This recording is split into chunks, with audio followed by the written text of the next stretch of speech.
사설 로펌 변호사가 필요해? 잠든 제게 키스를 하며 했던 겁니다. 뭐라고 했나요? 저는 너무 억울해서 미쳐버릴 것만 같았습니다. 또 저희가 어떤 도움을 드릴 수 있는지 알아두면 좋은 법률 상식까지 친절하게 전해드리려고 합니다.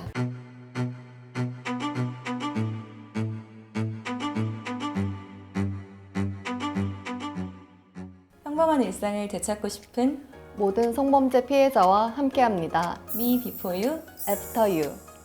안녕하세요. 성범죄 피해자 전문 로펌 시메니의 대표 심지연 변호사입니다. 안녕하세요. 저는 시메니의 아이콘 허유영 변호사입니다.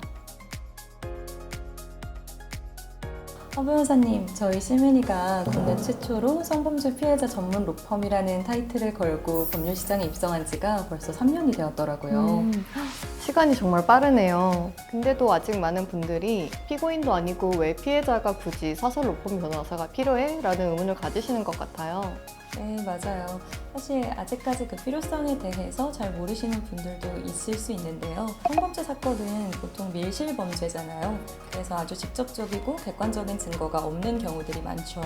이런 경우에는 피해자의 아주 구체적인 진술과 최대한 많이 긁어 모은 정황 증거들이 필요한데요.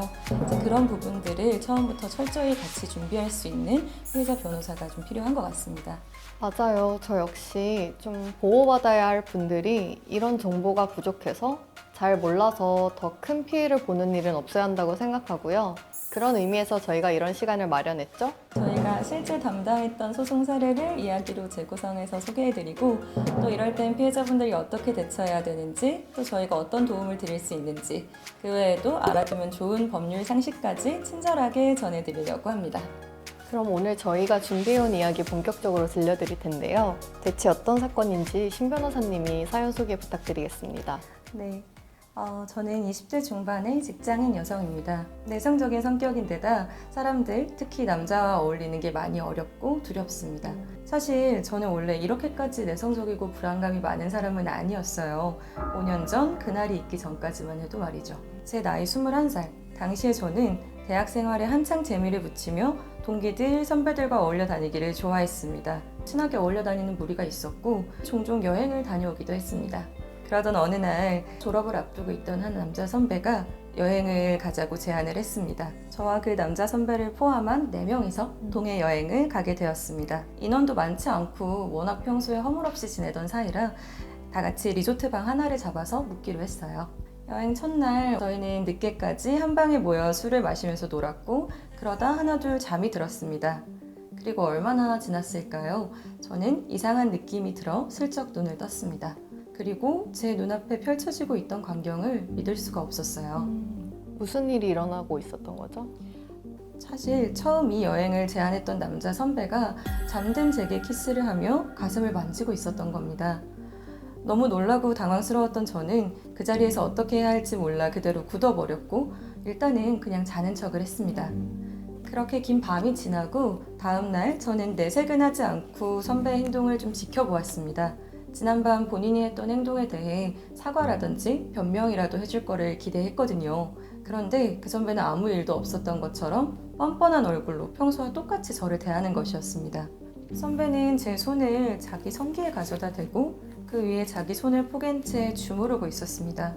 저는 너무 무서워서 꼼짝을 할 수가 없었고 그렇게 숨죽인 상태로 그 상황을 견뎌낼 수밖에 없었습니다. 그런데 여행 내내 그 남자 선배의 추행이 계속되었어요.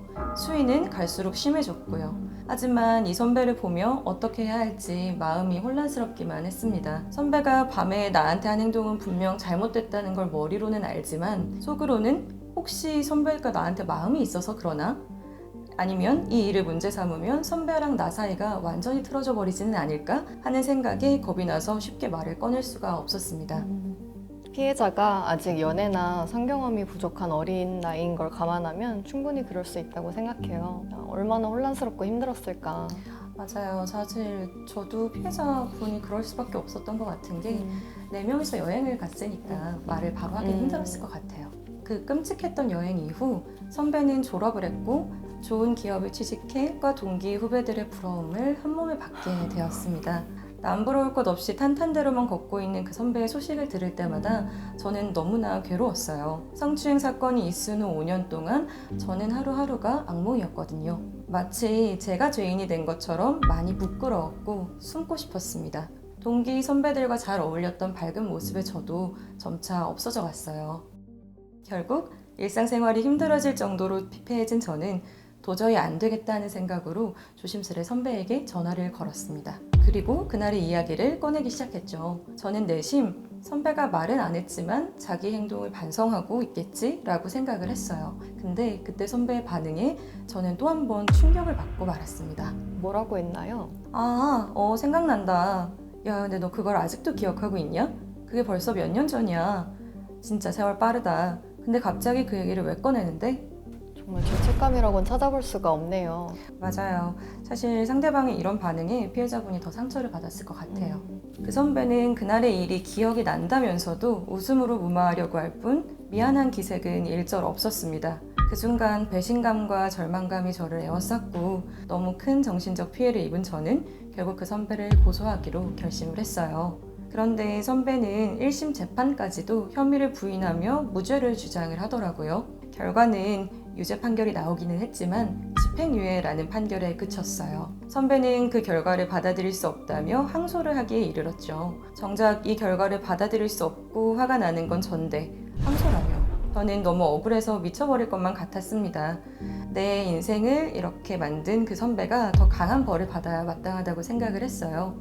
그리고 적절한 피해 보상까지도 꼭 받아내야겠다고 다짐을 했습니다. 이분이 저희 시민이를 찾아오셨던 때가 기억이 나요. 성범죄 피해를 겪고 상처가 아물지 않은 상태에서 마음에 들지 않는 1심 재판 결과까지 정말 좀 많이 속상해하셨어요. 일단 이 사건의 경우 1심 재판 결과는 집행유예로 나왔고 5년 전에 벌어진 일이기 때문에 시간도 많이 흘렀고 2심을 간다고 해도 사실 피해자에게 유리한 결과가 나올지는 장담할 수 없는 상황인데 이 사건을 시민이가 어떻게 끌고 나갔을지 너무 궁금한데요. 네, 아니나 다를까 상대방은 2심에서도 끝까지 무죄를 주장을 했어요. 아마 단순 강제추행에서 실형은 안 나올 테니까 끝까지 한번 가보겠다라는 전략이었던 것 같은데요. 이 상황에서 저희가 세웠던 전략은 일단 1심 판결에서 상대방에게 내려진 집행유예라는 형을 무조건 실형으로 이끌어내보자 였습니다. 어떻게 구속 실형까지 끌어내셨나요? 사실 1심 재판부가 이 피해자가 깬 상태에서 범죄 피해를 당했기 때문에 준강제추행의 기수가 아니라 불능미수로 판단을 했어요. 법이 이제 가해자의 인식도 되게 중요한 요건으로 보잖아요. 그래서 상대방은 피해자가 잠들어 있는 줄을 알았는데 사실 상황은 피해자가 깨어있는 상황이다 보니까 이게 법리적으로는 불능미수라는 개념이 돼버린 거죠. 그래서 저희는 이 부분을 다시 한번 법리적으로 반박을 해서 기수로 처벌을 받을 수 있도록 피해자 변호사 의견서를 제출을 하고 검사실과 소통하면서 준강제추행의 기수로 판결을 이끌어냈습니다. 일반적으로 중강제추행의 경우 벌금형이나 집행유예가 나오기 마련인데 이제 구속 실형이 나올 수 있었던 거는 신 변호사님의 예리한 분석 덕분이었던 것 같네요. 말이 나온 김에 미수와 기수의 차이에 대해서 잘 모르시는 분들이 있을까봐 제가 말씀드리면 미수는 범행의 실행엔 착수했으나 범죄 결과가 발생하지 않았을 경우, 기수는 범행의 실행에 착수해서 범죄의 결과가 발생했을 경우를 의미합니다. 뿐만 아니라 아까 제가 그 가해자의 태도에 대해서도 좀 말씀을 드렸는데요. 사실 자신은 아무 잘못이 없다는 식으로 계속해서 부인을 하는 바람에 피해자분께서 되게 많은 마음의 상처를 좀 입으셨어요. 법정에 출석해서 그때 당시의 상황을 재현하고 다시 한번 설명해야 되는 것도 물론 있었고 피해자가 없었던 주장을 한다, 있지도 않은 거짓말을 한다라는 주장들 때문에 많이 힘들어하셨거든요. 그래서 이제 그런 부분들을 좀 반영을 해서 재판부의 피해자의 엄벌을 탄원 의사가 닿을 수 있도록 그런 부분도 신경을 좀 많이 썼던 사건이에요. 네. 그럼 이 사건의 2심 결과는 어떻게 나왔나요? 이 사건 2심 결과는 2심 재판부가 죄명을 모두 준강제추행의 기수로 변경을 했고요. 가해자에게는 징역 10월의 구속 실형이 내려졌어요. 그럼 이 사건은 이렇게 종료된 건가요? 사실 그렇지 않고요. 지금 가해자가 형사처벌을 받은 것뿐이고 피해자분이 받은 피해에 대한 보상은 이루어지지를 못했잖아요. 그래서 이제 그런 부분들을 보완해 드리고자 저희가 민사소송으로 손해배상 청구를 하기에 이르렀어요.